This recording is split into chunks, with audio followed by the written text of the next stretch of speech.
Are you tired of terrorists like Jilton Almeida borderline having romantic relationships with his opponents inside the cage? Or are you sick of Kamaru Usman laying on top of fighters you actually like Joaquin Buckley for 20 minutes straight?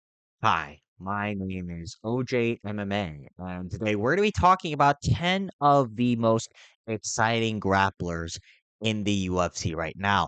These grapplers actively hunt submissions, actively hunt ground bound TKOs. They are very fun to watch when they're transitioning from one position to the next. All right, you're not gonna see any lay and pray grapplers. You're not gonna see any boring smudge where you're borderline trying to like sexually assault the dude. All right, these are legitimately skilled and also very entertaining grapplers to watch. So in a couple of seconds, I'll have 10 fighters on the screen for you guys. So without wasting any more time, let's jump right into the video. All right, starting off at number 10, a very unexpected pick, but I'm going to go with Umar Nurmagomedov. All right. Now, I know I get a lot of flack for my opinions on Umar because I say that he doesn't deserve a title fight with Merab Dvalishvili. And he should fight Song Yadong next. But yeah, I don't think his skills really mean that though. I just say have Umar Nurmagomedov go on a win streak before we get to see him fight against a dominant champion once more. But the reason why I think Umar Nurmagomedov is a very fun grappler, he's very active in transitions. Just in his last fight with Mario Bautista, you could just see Umar Nurmagomedov. He was very quick to jump from one position to the next, and it was honestly a very high level grappling bout. Honestly, a very good fight now that you look back at it. Even though at the time I was kind of hoping because of the main event for UFC 321. But also, Umar Nurmagomedov has very suffocating control, back control, mount. Like he's very hard to get out of because he comes from the Abdul Manap Nurmagomedov system. And although he doesn't get the submissions, right, he hasn't really submitted anyone at the elite level. He is a step above most people in the grappling, and he is able to get away with just constantly wrestling, looking for positions, throwing ground and pound strikes. Like he's very fun to watch if you're looking for positional jujitsu. And as someone who is borderline autistic and loves positional grappling a little bit, I think Umar Nurmagomedov is perfect whenever I'm trying to look for like, oh, how do I transition from this to the from fucking taking someone down to their half guard to side control. I think Umar Nurmagomedov is very fun if you're into positional grappling overall. All right, for my number 9 spot, I got Paddy Pimblett. He's got a nasty submission game as well as some vicious ground and pound. In his fight with Michael Chandler, Bobby Green, I mean, like triangle alone on Bobby Green, where he got that triangle armbar, like that was some slick ass shit. And the ground and pound he threw against Michael Chandler, where he absolutely dominated Michael Chandler for 3 rounds straight. It was beautiful to see. And he also got a wicked judo game, especially up against the cage, where he can just do whatever he wants to most guys. The one thing I'll knock Paddy Pimblett for is he does look awful after the second round because his gas tank isn't the best. You know, he's like borderline losing the third round to Tony Ferguson in 2023, and that's not a good sign. But I think Paddy Pimblett's legit in terms of skill. I just don't think he deserves like all the UFC hype at the moment. But he is a good grappler. He is fun to watch, and I wouldn't mind seeing him fight Ilya Topuria if they're gonna make that fight, although I don't really prefer it that much. All right, now up next, I got Merab Dvalishvili, straight up the best wrestling in the lower weight classes. And it's just his ability to nonstop push the action. He shot 50 takedowns against Peter Yan. He shot like nearly 40 takedowns against Sandhagen. He shot upwards to 30 takedowns against Umar Nurmagomedov. Like, Merab is very fun. I will say though, I wasn't the biggest fan of Merab at first. I watched his fight with Jose Aldo, and I'm like, ugh, that's gross. Then as time went on, as Merab just kept winning and winning and winning, as he looked more dominant than ever, I started to grow to appreciate Merab, and I think he's one of the most fun grapplers to watch as of right now. And it's also because he just fights so often. I think that also helps, right? I know that's not really his grappling that makes it fun, but it's the fact that he constantly pushes the pace and he's constantly looking to fight. I think that combination really just sets him apart from most grapplers in the division. Like, it's just the fact that he just nonstop goes for things. And it's also the fact that he's starting to develop high level submissions. In his rematch with Sean O'Malley, he was able to get that ninja choke.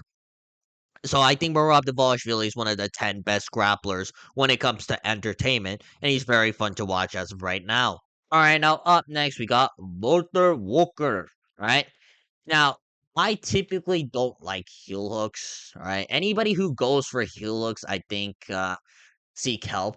But he actually makes heel hooks look pretty funny because it's just funny to watch him submit fat blobs who don't even try to peel off the legs, who just kind of roll around with Walter Walker and eventually get submitted. And he's also funny on the mic as well. All right. Walter Walker, he seems to have a pretty good guard game. I don't know if his overall grappling's good. I do think there are some weaknesses, but so far he has been able to just dominate most of these heavyweight blobs. And I think it's time for him to get a test. I would love to see him fight someone who actually kind of knows what they're doing in the grappling, like maybe a Marcin Tybura or a Sergey Spivak. But I don't know if Walter Walker's necessarily going to take that fight. Regardless, though, I think he's a very fun grappler to be out on the lookout for, and someone who can potentially become a title challenger at the heavyweight division in the near future. All right, now up next, we got Diego Lopes. He was arguably one of the most exciting submission artists, and he's definitely the most exciting submission artist at featherweight. He's also got a nasty ground and pound game. We saw that in his last fight with Jean Silva. The one thing I'll say about Diego Lopes, though, is he doesn't use his grappling all that much. Right? I know Volkanovski is kind of tricky to hold down and take down. I know Brian Ortega, like he's kind of weirdly good at trying to just fluke a submission. But I feel Diego Lopes, he should be more confident in his grappling. Like, we literally saw what he did to Jean Silva in the first round. And let me just say, I honestly picked Jean Silva because I didn't think Diego Lopes was going to go for his grappling because, again, he doesn't use it all that often. But, after he did, like, I was reminded of why Diego Lopes is a top contender at featherweight in the first place. So, Diego Lopes, I just wish he used his grappling more. If he does, I do think he'll be a fun grappler because he can look for some dangerous submissions. He's very fun in the guard game, which is rare, and he can land some nasty ground and pound shots. Just use it more often, and I think you'll be more exciting. But not to say he isn't. He is fun on the feet as well. I just wished he used his grappling in his fights more often. Alright, for number 5, I got Tatsuro Taira. Alright, best jujitsu in the lower weight classes, straight up. His body triangle and his back takes are nasty as hell. Like, he's one of the few grapplers that makes backpacking look fun to watch. Alright, typically, backpacking isn't the most exciting thing to watch, like, live when you're not the one being backpacked, or like when you're not coaching, I guess, or when you're not doing jujitsu, but backpacking, like, it's not that fun, but Tatsuro Taira makes it fun. He's always trying to sync up some nasty rear naked choke. He knows how to fully lock his body triangle in. It's actually amazing sometimes how he's able to lock in the body triangle at times. And overall, his trips as well. Like, I forgot to mention that as well. He has a very well-rounded grappling game at flyweight, and his grappling kind of stands out from nearly everybody else. in the flyweight division. Maybe other than Pantoja, but even Pantoja doesn't really have the trips and the variety or like the back take that Tatsuro Taira has, in my opinion. In all honesty, I think Tatsuro Taira is the best grappler in the division. Right? You can kind of argue Pantoja, but I just think in terms of pure jujitsu and wrestling, I think Tatsuro Taira is the best by far. And I think he's going to be a dark horse to be reckoned with in the UFC flyweight division. And also, I'm happy. Thank you. Yeah, Tatsuro Taira is very fun. All right. You guys should keep an eye out for this guy. And I think he'll be a future champion. Uh, maybe 3 years from now. All right, now up next we got Islam Makhachev, the former pound for pound #1 fighter on the planet, arguably still is. And what I like about Islam Makhachev is the variety of techniques he has, especially up against the cage. I don't think there's a wall like a MMA wrestler that's better than Islam Makhachev. Because he just knows how to control you up against the fence. Like a lot of fighters are able to use the cage to try to get back up to their feet. Anything the cage helps defensively a lot. But Islam Makhachev is one of the few fighters who is able to use the cage at a high offensive level and just dominate even good grapplers when they're held up against the fence. He's also always hunting for submissions whenever he gets these positions. He's also funny on the mic as well. That helps. I think Islam Makhachev is one of the 10 best exciting grapplers on the planet right now. Arguably top three, but I just have a preference for the three guys above him. But still, it don't take away from the fact that Islam Makhachev, one of the best grapplers, period, and one of the most exciting for that reason. All right, now up next we got Sean Brady. I think he's the best jiu-jitsu practitioner in the upper weight classes. Like when he gets to certain positions, especially the mount, it is unstoppable. And it's actually quite poetic to watch. Like his last fight with Leon Edwards, the second he got to mount, that was just crazy to watch. Seeing Leon Edwards get mounted guillotined, which you don't really typically see at the highest level of MMA. And the pacing is very crazy. All right. I know he had some cardio issues back in the day, but it seems like he's able to push forward for like 25 minutes at a crazy high pace offensive grappling level. So I want to see Sean Brady potentially fight for the belt soon. And he's one of the best and most exciting grapplers in the UFC period right now. Number two, I got Anthony Hernandez. This is basically Merab, but for the upper weight classes. And in addition, I think Anthony Hernandez has damaging ground and pound strikes, and he also has a better submission ability than Merab. Like he has a wide variety of submissions he goes for. He submitted an ADCC champion in Rodolfo Vieira.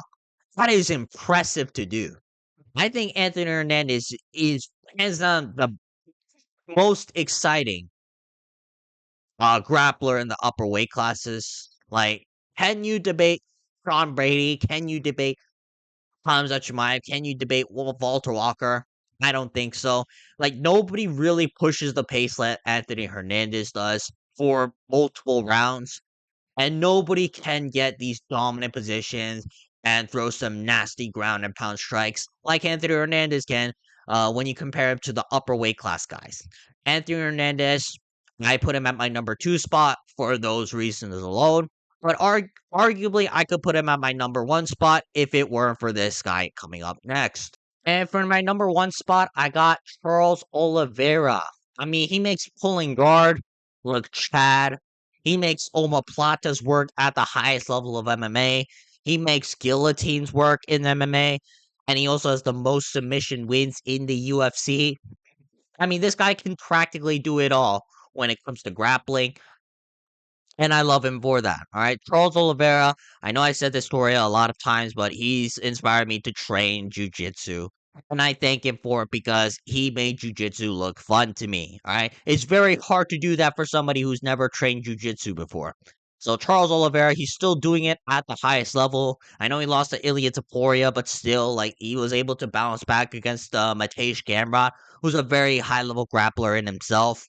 And Charles Oliveira, I think he's one of the most entertaining grapplers in the UFC right now, hands down. All right, that's going to be it for today's video. If you guys want to see more videos like this, please make sure to like and subscribe so we can get this channel monetized. Otherwise, though, leave a comment down below what you guys think about my list.